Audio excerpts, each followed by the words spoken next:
All right, and welcome everybody to the Friday edition of the Sports Circus.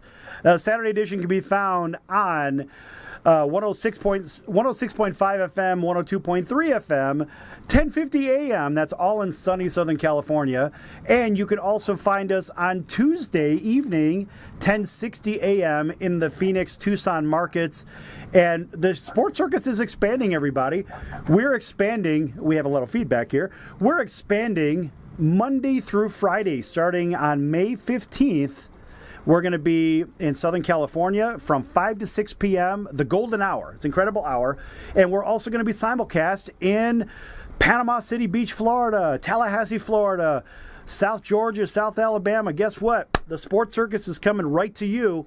And the show can be reached at, you can listen to it at 106.5 FM. So we're a nice digital signal. 100,000 watt signal. It's fantastic. The Sports Circus is blowing up. And we're also going to be here in Las Vegas live at the same time from 5 to 6 p.m. We're just not sure which channel yet. I have to decide which one is best for us. And it's absolutely blowing up. Right now we have 20 million people that can listen to the Sports Circus today. That's just today. Imagine that every day. People getting tired of hearing me, getting tired of hearing this guy. They're not getting tired of hearing Alicia. By the way, we do have a staff today. And we have Long Beach Lenny with us today. And we have Alicia Thompson, our WNBA champion correspondent and co-host.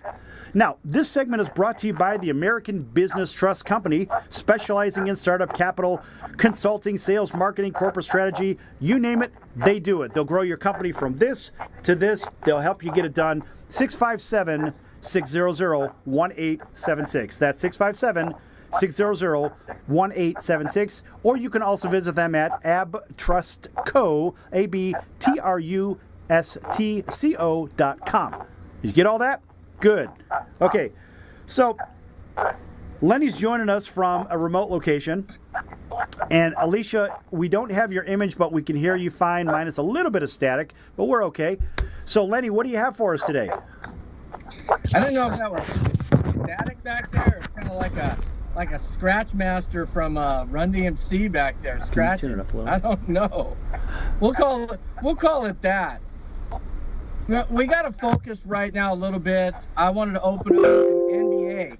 I mean, the playoffs are rip-roaring tomorrow, Sal and Alicia, and this is a big deal. And, of course, you get those games that are like the 1 versus 8s, the commonly known as the nobody cares matchup. Then you got, the 2 and 7s.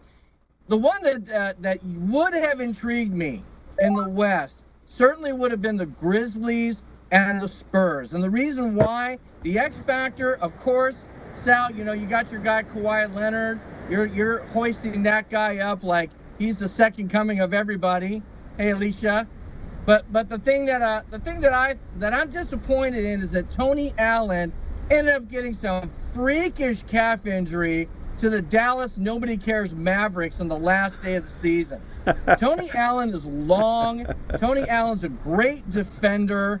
Tony Allen can definitely alter the great Kawhi Leonard's game. And if you look statistically, pound for pound on each game that they played, when Tony Allen played, Kawhi Leonard shot 13% from the three-point line and under 40% from the field. He very much neutralized his game. And that's the big dog on that team right there. So I'm definitely disappointed, Sal, that your boy Kawhi Leonard is not going to have some gritty teeth of defense in his grill. Why is he my boy? I have no boys. I have no girls either. I've never had that knock on the door saying, Dad, is that you? So I don't know. I have no boys and girls that I know of. I got a dog and a cat. Actually, it's a couple of girls, but that's it. Alicia, chime in on this one from the basketball standpoint. You know what the heck this guy is talking about. I don't even want to go into this series because I would rather talk about the Bulls and Celtics. Well, I'm going for I'm sorry I cut off at the end of it. We're talking about NBA playoffs, who we think is going to win, right? I'm going with LeBron James and the Cavs, King James. That is my team right there. I love LeBron James, King James. Hey, they brought it last year. LeBrick. So I'm going for King James and the Cleveland Cavs all the way. Sal, Come Sal, on, Sal. Be a good sport, Sal. To that. How terrible! Like somebody dropped a pair of stinky sneakers in your grill right there, Sal. You know what? The beautiful lady on our team speaks the truth. You can't go against LeBron James, the king, the big three, and Kyrie, Kevin Love. Beauty with brains over there talking. You just cannot discount the beast from the East and LeBron James. And I'll tell you what, the man at 32 years old, he is still in his prime, and he's still got enough juice in the tank to take that, Alicia, don't you think? I think so. You think about when he came out of high school, everybody's thinking, okay, this kid is not going to make it in the NBA. He got a $90 million contract. Wait. Hold on. Who is saying he wasn't going to make it? That every game, every year, he's lived up to that. Who was saying he wasn't going to make it? I never said that. No, this guy was a lock to do something great in the NBA. It's too bad that he's more of LeBrick than LeBron. Oh, come on, you're such a bad sport, Sal. Come on. Yes, because I can be. Sal, you need a pillow because you're dreaming, pal. If you think that you cannot just go. Totally. Who in the world in the East right now is even close to competing with them? I don't know who's raise their hand and say Boston. No, Boston will not get by Chicago. Boston will not get by Chicago. Chicago's going to win that series. I see that as that's a 6-game series. I can't see how Boston beats this team. There's plenty of experience on that team. And let's face it, the line should be a picket. Right now, the Bulls on the money line are a plus 375. That's nuts. That's a great bet. So you put up 100 to win 375. That's a very safe bet. I can't see how the Bulls lose to Boston. But you think about the teams that can beat Cleveland. Ironically, the Bulls are one of those teams that can beat them. But can they beat them 4 games in a 7-game set? I don't know. Can the Toronto Sauruses beat them? Probably not. Probably not. So I think the only teams that really can beat Cleveland are certainly Chicago, and maybe if they peel on, if all the stars align, I think the Atlanta Hawks could do some damage. I don't think the Wiz can get it done. The Wiz seem to find themselves there, and then they drop off. Just like that every year. It's the same story with that team. But I think the Atlanta Hawks have something to prove there, and watch and see if the Hawks don't compete with the Bulls to beat the Cavs. I think that could be your upsets in the Eastern Conference. Alicia? I'm sorry. Oh, you're there. Hey. All right. This is live, folks. Anything can happen. You never know. We had Lenny drop off. Alicia's there, and sometimes they can hear us, sometimes they can't. But, this is the magic of live broadcast. So, Alicia, what do you think about... You said that the Bulls, you have the Bulls beating the Cavs. If they can stay healthy. I think the Bulls will beat Boston, and they can beat Cleveland. I'm not saying they're going to. I don't know if they could beat them in a 7-game set, but I know they could certainly, and they did very well in the regular season against them. I think they won, I want to say 4 out of 6 against them. So this is a team that knows how to play against Cleveland, and they have the matchups too, and the experience. Only one issue there, though. That's regular season. It's right. A whole different ball game during the playoffs. So the Cavs are definitely going to step up their game, as is every team. But hey, we know playoff times. LeBron is just going. My boy King James, he's gonna take it up a notch, whether you like it or not. And I'm picking Cleveland all the way. Well, remember, okay, so he's got some rings under his belt. Well, guess what? So does his former teammate Dwayne Wade, and so does the other guy in the Bulls, Rajon Rondo.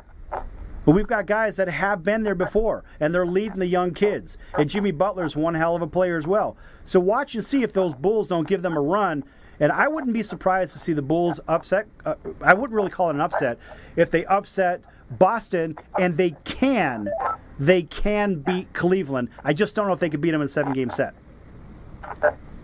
Right, and they have to stay healthy. We know, Dwayne Wade, obviously a really good player, but he's banged up, and And again, we have to see how they do along the stretch. Every player staying healthy. Can they step up to that playoff caliber of play? All the pieces have to fit together. Team chemistry. Now I have to say that about the Cavs. Their team chemistry hasn't been there. We have players yelling at each other on the floor. They're getting into it in the locker room. Playoff time, you have to have that good team chemistry. Everybody has to learn know their roles and play those roles, or you're not going to get it done during playoffs. So hopefully Cavs can get it together, get along, get that chemistry. Well, that's half the battle. That is half the battle. Can they get along? And remember, Irving really would have been a senior in college this year had he played his full 4 years, right? And so Irving is still maturing at the same time. And you've got other guys on the supporting cast. If you look at the supporting cast around James, you say, who's really around him? Now, Kevin Love, he's a good player. He's a very good player. He's underutilized. But if you look at the balance of the team, there's too much reliance on LeBron James. Just like in Oak City, you have too much reliance on Michael Westbrook. You have to think about who is available. And frankly, as I look at all the players that are available, what I don't see is a strong core of players that really overpower the balance of the Eastern Conference. And I think if you're going to look at that aspect of it, the Atlanta Hawks are right there at a level playing field with all of these clubs. If you look pound for pound across the roster, this is a team that could match up with just about anybody in the Eastern Conference for certain. So, you have James, and then you have, a younger Irving, and then you sort of drop off. I wouldn't really count some of the other guys as having a plethora of experience. I mean, Kevin Love is a great player, but remember, he's underutilized. What do you think? Yes, he is a great player, and then you have to remember too, if during playoff time, so underutilized, but then again, a lot of things can change during the playoff. Kevin Love might step up, he could be the guy in the playoffs. You just never know how it's going to go. It's hard to say what players are going to step up, who's going to show up, who's not going to show up. I mean, obviously, our goal as a team is to do that game in and game out, but who knows? Who knows where the cookie will, or how the cookie will crumble, so to speak. Okay, well, I'll tell you what. Let's pick this up on the other side here. We're going to go to a quick break, and then we'll finish up with this because I've got a lot to say. We got to get Lenny back in the room here, and we're going to have a nice conversation on it. So we'll be right back here at the Sports Circus Friday edition.